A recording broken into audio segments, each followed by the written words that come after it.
বাবাদের গল্প। রচনা আরিফ আজাদ। ক্লাসে রীতিমতো একটা যুদ্ধ লেগে গেছে। বিশ্বকাপ ফুটবলের সময়গুলোতে বাংলার ক্লাসরুম, চায়ের দোকান, লাইব্রেরি থেকে শুরু করে পাড়ার ঘরে ঘরে একটা যুদ্ধের আবহ বিরাজ করে। সমর্থিত দল, তাদের খেলোয়াড় এবং খেলোয়াড়দের পারফরমেন্স, বিগত বছরগুলোতে দলের অর্জন, ফুটবল ইতিহাসে দলগুলির ঝুলিতে কি আছে আর কি নেই, তার চুলচেরা হিসাব নিকাশ করার কাজে বাঙালির চাইতে বেশি পারদর্শী জাতি এই মহাবিশ্বে আর দ্বিতীয়টি নেই। ক্লাসরুমের যুদ্ধটারও চিরচেনা বিষয়বস্তু ব্রাজিল বনাম আর্জেন্টিনা। তর্ক বিতর্ক হলে তো তাও ঠিক ছিল। এসব যুদ্ধ, ঠাট্টা মশকারি থেকে শুরু করে একেবারে হাতাহাতি, এমনকি ধস্তাধস্তি পর্যন্ত গড়ায়। ক্লাসে এ মুহূর্তে হচ্ছেও তাই। দুপক্ষের সমর্থকদের একে অন্যকে নিয়ে ঠাট্টা মশকারিতে পরিবেশটা খুবই বিদঘুটে হয়ে গেছে। আর্জেন্টিনা সমর্থকরা তাদের দুবার বিশ্বকাপ জয় এবং নিকট অতীতে ফাইনালিস্ট হওয়ার গল্প ফাঁদতে ব্যস্ত। অন্যদিকে ব্রাজিল সমর্থকরা নিজেদের 5 বারের বিশ্বকাপ ট্রফি জয়ের গল্প বলে বিগত বছরগুলোতে ব্যর্থতা লুকাতে মরিয়া। কিছু আছে জার্মানি সমর্থক। এরা আকারে ইঙ্গিতে আবার আর্জেন্টিনার দিকে চলে যায়। অন্যদিকে হাতে গোনা কিছু পর্তুগাল সমর্থকও আছে। এরা চোখ বন্ধ করেই ব্রাজিলকে সেকেন্ড হোম মনে করে। এই বিতর্ক মাঠ, ক্লাস আর চায়ের আড্ডা ছাপিয়ে জনজীবনে একটা বিব্রতকর পরিস্থিতির সৃষ্টি করে। কড়া রোদের মধ্যে ফারুক সাহেব অফিস থেকে ফিরছেন। বাইরের তাতানো গরমে দরদর করে ঘামছেন তিনি। মধ্যবিত্ত সংসারের ঘানি টানতে হয়। মাঝে মধ্যে কিছু পথ রিকশায় চড়ে আসতে মন চাইলেও শরীর সায় দেয় না। এ যে মধ্যবিত্তের শরীর, মরুভূমির মাঝখানে পানির পিপাসা পেলেও এদের দুবার ভাবতে হয় ঝোলায় যে পানি মজুত আছে তা দিয়ে সামনের অবশিষ্ট দিনগুলি চলবে কিনা। যদি মনে হয় চলা যাবে, তাহলে টুক করে এক চুমুক খেয়ে কোনোভাবে পিপাসা নিবারণ করে, যদিও তাতে মুখ ভিজলেও গলা ভিজে না। ঘরে পা দিতেই ফারুক সাহেবের স্ত্রী সাজিয়ে বসেছেন অভিযোগের পসরা। ছেলের নাকি শখ জেগেছে এই মহল্লার সবচাইতে বড় পতাকা ওড়ানোর। মধ্যবিত্ত বাবার উচ্চবিত্তমনা সন্তান। নিজেরা যত কষ্টই করুন, ছেলেপেলের শখ আহ্লাদ পূরণে ঘাটতি হলে কেমন যেন একটা অপরাধ বোধে ভোগেন এই শ্রেণীটা। নিজের শার্টের কলারের সুতো উঠে গেলেও সন্তানের শখ পূরণে তারা মোটেও অসচ্ছল নয়। ঋণ করে হোক কিংবা শরীরের রক্ত বেচে সন্তান যখন কোনো কিছু চেয়েছে, দিতে তো হবেই। এই দেওয়া নেওয়ার মাঝখানে মধ্যস্থতা করে একটা দীর্ঘশ্বাস। ফারুক সাহেব সেই দীর্ঘশ্বাস ফেলে গোসলে ঢুকে পড়লেন। খাওয়া দাওয়া সেরে ছেলের রুমে এসে ঢুকলেন তিনি। জানালার গ্রিল ধরে দাঁড়িয়ে আছে আবির। চোখ তার রাশেদের বাড়ির ছাদে। রাশেদ জার্মানির সমর্থন করে।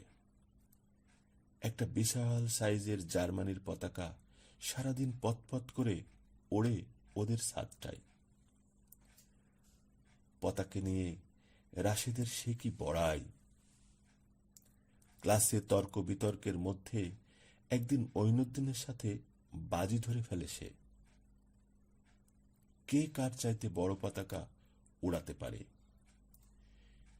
সেদিনই নাকি ওর বাবা ওকে মকবুল কাকার দোকান থেকে সবচাইতে বড় জার্মানির পতাকাটা কিনে এনে দেয়। আবির জানে তার বাবা রাশেদের বাবার মতো নয়, সে বলল আর কিনে দেবে, এমনটা কখনো হবে না। কিন্তু কেন তার বাবা এরকম? রাশেদের বাবা মঈনুদ্দিন, সাকিব আর রানাদের বাবা তো এরকম নয়। ছেলের পিঠে আলতো করে হাত রাখেন ফারুক সাহেব। চমকে ওঠে আবির, পেছনে ফিরে দেখে তার বাবা দাঁড়িয়ে। কি ভাবছিলে? কই কিছু না তো। কিছু তো ভাবা হচ্ছেই, পতাকার কথা বুঝি। দ্বিতীয়বার চমকে যায় আবির। বাবা কি তাহলে কোনো কিছু আঁচ করে ফেলল? কিন্তু পরক্ষণেই বুঝতে পারে সে মা বলেছে।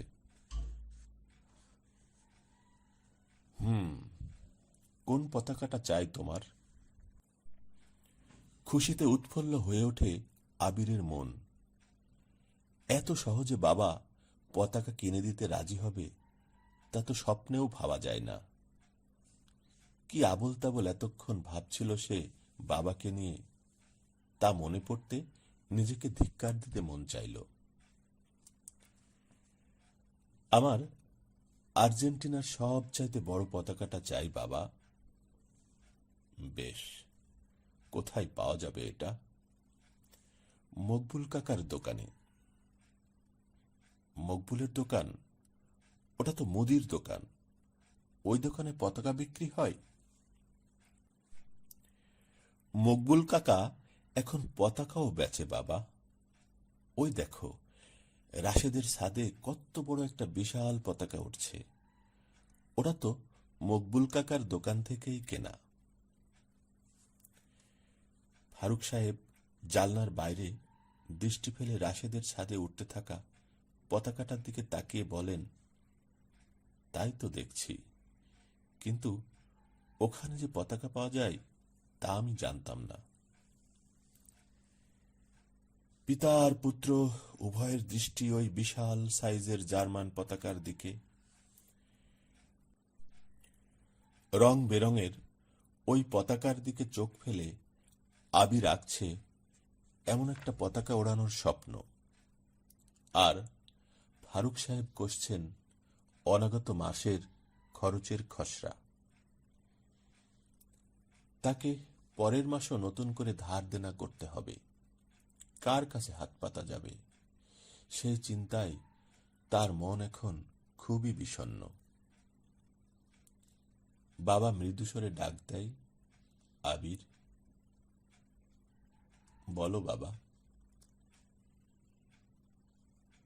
আমি কি পতাকা ওড়াবো না? হ্যাঁ, অবশ্যই ওড়াবে।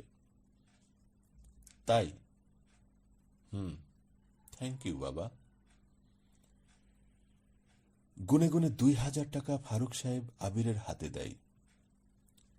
আবির খোঁজ নিয়ে এসেছে মকবুল কাকার দোকানে যে বিশাল সাইজের আর্জেন্টিনার পতাকাটা আছে ওটার দাম ২,০০০।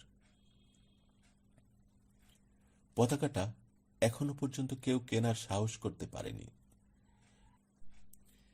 এই পতাকা আর্জেন্টিনার পতাকাগুলোর মধ্যেই যে সবচাইতে বিশাল তা নয়, অন্য কোনো পতাকা এটার ধারে কাছেও নেই। তার মানে আবির যদি এই পতাকা কিনতে পারে তাহলে সে তো আর্জেন্টিনা সমর্থকদের মাঝে সবচেয়ে বড় পতাকাটা উড়াবেই, সাথে অন্য সকল দলের মধ্যেও আবির হয়ে উঠবে অপ্রতিদ্বন্দ্বী। এমন একটা অর্জন আবিরের হতে যাচ্ছে তা ভাবতেই আবিরের যেন চোখ দিয়ে পানি এসে যায়। কালকে ক্লাসে সবার সামনে বুক ফুলিয়ে সে যখন তার পতাকার গল্প করবে তখন সকলের চেহারার যে অবস্থা হবে তা ভেবে আবিরের এখনই হেসে কুটি কুটি হতে মন চাচ্ছে। আবির মকবুল কাকার দোকানে এসে দাঁড়ালো। অনেকগুলো ছেলেপিলে এখানে পতাকা কিনছে। 1-150 টাকা দামের পতাকা। সেগুলো আর কতই বা বড় হবে, বড় জোর 2-3 হাত। কিন্তু আবির যেটা কিনতে এসেছে সেটাই হলো দেখার মতো পতাকা। 42.5 হাত লম্বা পতাকা। যখন বুকের সাথে জড়িয়ে ধরে ঘরে ফিরবে আবির, রাস্তার সবাই নিশ্চয় বড় বড় চোখ করে ওর দিকে তাকিয়ে থাকবে। আবির সন্তর্পণে আরো ঘনিষ্ঠ জায়গায় এসে দাঁড়ায়, যেখান থেকে মকবুল কাকার সাথে সরাসরি কথা বলা যাবে। মকবুল কাকা ব্যস্ত দোকানি, তাকানোর ফুরসত পায় না। আবির আবার ডাক দেয়, কাকা। মকবুল মিয়া ঘাড় ঘুরিয়ে তাকায় আবিরের দিকে। কি হয়েছে? আমার পতাকা লাগবে। কোন দেশ? আর্জেন্টিনা। দাও 100 টাকা। 100 টাকার পতাকা না তো, 2000 টাকা যেটার দাম সেটা দিন। এবার অবাক হয় মকবুল মিয়া। কপালের ভাঁজ আরো দীর্ঘ হয়ে বলে, 2000 টাকা আছে তোমার কাছে? হ্যাঁ, এই যে দেখো। বলতে বলতে আবির পকেট থেকে 4টে চকচকে 500 টাকার নোট বের করে দেখায়। মকবুল মিয়া কোনো কিছু না বলে একবার আবিরের আগাগোড়া দেখে নেয়। তারপর বলে, তুমি ফারুকের পোলা না? হ্যাঁ। তোমার বাপে কই? বাবা ঘরে। তোমার বাপে জানে তুমি 2000 টাকা দামের পতাকা কিনতে আইছো? বাবাই তো দিল টাকা। বাপে দিছে?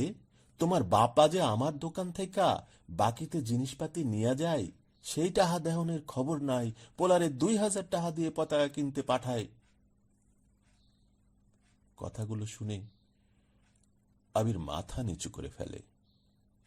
ওর আশেপাশের সবাই ওর দিকে করুণার দৃষ্টিতে তাকাচ্ছে, যা ওকে খুব আহত করছে। ওর কান্না করে দিতে ইচ্ছে করছে, কিন্তু এতগুলো মানুষের সামনে কিভাবে কান্না করবে? কোনো মতে চোখের জল আটকে রাখে আবির। মকবুল মিয়া আরো বলে, গত মাসে হাতের ঘড়ি বন্ধক রাইখা গেছে আমার কাছে, টাহা দেহনের কথা ছিল, দিতে পারে নাই। ওই ঘড়ি দিয়ে আমি কি খামু? তোমার বাপেরে কইবা এসব ফুটানি বাদ দিয়ে যেন আমার টাহা দিয়ে যায়। কত টাকা পাওনা আছে আমার বাবার কাছে? আবির কোনো মতে প্রশ্ন করে। একটা পুরাতন খাতা খুলে মকবুল মিয়া তাতে চোখ বোলায়। কিছুক্ষণ চোখ বুলিয়ে মকবুল মিয়া বইলা উঠে, গুইনা গুইনা 2500 টাকা পামু। একটা ডয়ার থেকে টান দিয়ে ভিতর থেকে একটা ঘড়ি বাহির করে। এই ঘড়ি আবির চেনে, তার বাবার ঘড়ি এটা। বাবাকে সব সময় পড়তে দেখে সে, কিন্তু এই ঘড়ি যে বাবা কখন এখানে বন্ধক রেখে গেছে তা তো আবির জানে না। বাবার হাতের দিকে কখনো সে ওভাবে নজরই দেয়নি, হয়তো তাই বুঝতে পারেনি। ঘড়িটা হাতে নিয়ে মকবুল বলে, এই দেখো, এই ঘড়ি রাইখা গেছে তোমার বাপে। কও তো, এই ঘড়ি বেচলে কি 2500 টাকা পাওয়া যাইব? আবির কিছু বলে না। উপস্থিত পাড়ার অন্য ছেলেদের সামনে অপমানিত হয়ে সে যেন একখানা পাথরে পরিণত হয়েছে। যদি এক দৌড়ে এখান থেকে পালানো যেত, যদি আর কোনোদিন কোনোদিন এই তল্লাটে এই মকবুল কাকার দোকানের আশেপাশে তার না আসতে হতো? যদি সে লুকাতে পারত উপস্থিত এই ছেলেদের স্লেজ ভরা দৃষ্টি থেকে, তাহলে কতই না সুন্দর হতো পৃথিবীটা। হাতে থাকা টাকাগুলো আবির মকবুল কাকার দিকে বাড়িয়ে দিয়ে বলে, কাকা, আমার পতাকা চাই না। বাবা তোমার কাছে দেনায় আটকে আছে, এই টাকা দেনা পরিশোধ হিসাবে রেখে দাও। ফারুক সাহেব ছাদের রেলিং ঘেঁষে দাঁড়িয়ে আছেন, দৃষ্টি অদূর পানে। দূরে কতগুলো পাখি উড়ে যাচ্ছে, শরতের আকাশে ছুটোছুটি করছে কয়েক টুকরো মেঘ। বাড়িগুলোর ছাদে ছাদে উঠছে রং বেরঙের বাহারি পতাকা। এখন পতাকার মৌসুম। ফারুক সাহেবের কাঁধে একটি কোমল হাতের পরিচিত স্পর্শ। তিনি ঘুরে দাঁড়ান, হাতে সুতো আর পাশে দাঁড় করানো একটা বাঁশের লম্বা লাঠি। ছেলে পতাকা আনলে বাপ বেটা মিলে তা ওতে বেঁধে আকাশে উড়ানের যাবতীয় প্রস্তুতি। কিন্তু আবিরের হাতে পতাকা নেই। পতাকা আনলে না? প্রশ্ন ফারুক সাহেবের। আবির আর বাদ মানাতে পারল না চোখের জলকে। বাবার বুকে ঝাঁপ দিয়ে পড়ে হাউমাউ করে কেঁদে ওঠে সে। ফারুক সাহেবের চোখও থেমে নেই। নোনা জলের একটা স্রোত চোখ বেয়ে নেমে ভিজিয়ে দিচ্ছে আবিরের শার্ট। বাবা ছেলের কান্নায় ভারী হয়ে ওঠে গোটা পরিবেশ। বোধোদয়ের এমন সুন্দর মুহূর্তে পরিবেশ কিছুটা ভারী থাকলে মন্দ কি?